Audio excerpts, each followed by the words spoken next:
Hello everyone, in today's video I'm going to be talking about the JavaScript conditionals.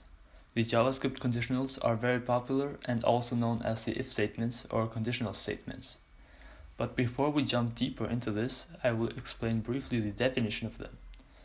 Conditional statements are statements that control behavior in JavaScript and determine whether or not pieces of code can run.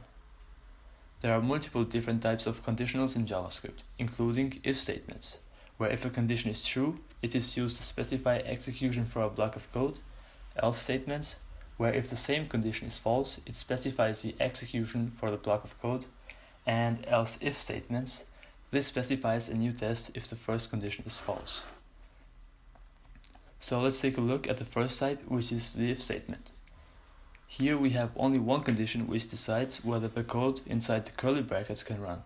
So in this case, the condition inside the brackets is true, and we will get the following output.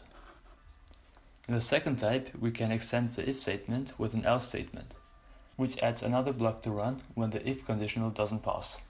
So in this case, we will get the code which is not true run. In the third type, we can extend the if statement with an else if statement, which adds another conditional with its own block. You can use multiple if-else conditionals, but only the first if block will run, because JavaScript skips any remaining conditionals after it runs that one that passes. I hope you guys enjoyed the video. Don't forget to subscribe in case you don't want to miss another video. Thanks for watching.